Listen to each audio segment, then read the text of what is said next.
రకరకాల ఆరోపణలు, రకరకాల వివాదాలు, తెలంగాణ మంత్రుల చుట్టూ కనిపిస్తున్న పరిణామాలు ఇవిప్పుడు మరింత నచ్చకెక్కాయి అనే చర్చ పొలిటికల్ సర్కిల్స్ లో వినిపిస్తోంది. దీంతో తెలంగాణ రాజకీయాలు పొగలు కక్కుతోంది. మంత్రుల మధ్య విభేదాలు, వివాదాలు ఉన్నతాధికారులకు శాపంగా మారుతున్నాయా?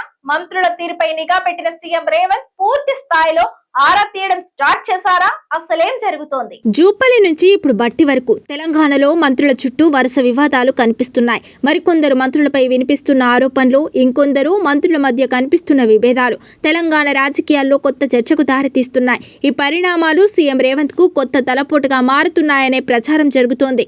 ఈ మధ్య ఓ మంత్రిపై కథనం ప్రసారం కావడం, అందులో అరెస్టులు జరగడం కొత్త మలుపు తీసుకున్న వివాదం తెలంగాణ రాజకీయాల్లో ఒక్కసారిగా కాకా పుట్టించగా ఇప్పుడు ఆ వివాదం కొత్త మలుపు తీసుకుంది. బొగ్గు గన్ల వ్యవహారం తెర మీదకి వచ్చింది. మంత్రుల మధ్య విభేదాలకు, లీకులకు కూడా బొగ్గు బ్లాక్ల వ్యవహారం అనే గుసగుసలు వినిపించడం, కథనాలు రావడంపై ఇప్పుడు తెలంగాణలో కొత్త చర్చ మొదలైంది. ఇది అటు తిరిగి ఇటు తిరిగి డిప్యూటీ సీఎం బట్టి టార్గెట్ అయ్యేలా చేసింది. దీంతో ఆయన స్ట్రాంగ్ గా రియాక్ట్ అయ్యారు. ఆ గనుల కోసం కొత్తగా టెండర్లు పిలవాలని అధికారులను ఆదేశించారు. ఇప్పుడు డిప్యూటీ సీఎం మాత్రమే కాదు, గతంలో మరికొందరు మంత్రుల చుట్టూ ఇలాంటి ఆరోపణలు, వివాదాలే వినిపించాయి.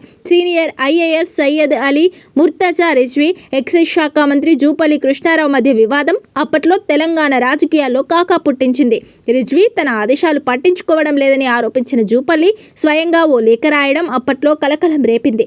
ఆ తర్వాత ఈ ఎపిసోడ్ లో ట్విస్టుల మీద ట్విస్టులు కనిపించాయి. రిజ్వీ వీఆర్ఎస్ ఆమోదించొద్దంటూ సీఎస్ తో పాటు సీఎం కు జూపల్లి మరో లేఖ రాయడం విభేదాలకు మరింత బహిర్గతం చేసినట్టు అయ్యింది.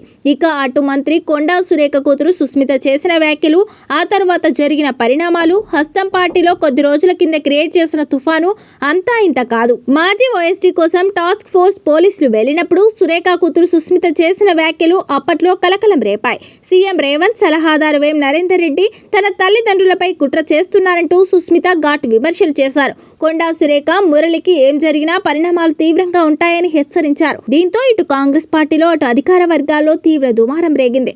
ఈ పరిణామాల మధ్య జరిగిన కేబినెట్ భేటీకి కూడా సురేఖ దూరంగా ఉండడం విభేదాలను మరింత స్ట్రాంగ్ చేసింది. ఆ తర్వాత కొండా సురేఖ స్వయంగా సీఎం రేవంత్ రెడ్డికి క్షమాపణలు చెప్పడంతో వివాదం సద్దుమణిగింది. దీనికి ముందు మేడారం అభివృద్ధి టెండర్ల విషయంలో వరంగల్ జిల్లా ఇన్ఛార్జ్ మంత్రి పొంగులేటికి దేవాదాయ శాఖ మంత్రి కొండా సురేఖ మధ్య వివాదాలతో జరిగిన రచ్చ అంతా ఇంత కాదు. ఇద్దరు మంత్రుల పంచాయతీ ఢిల్లీ హైకమాండ్ వరకు వెళ్ళింది.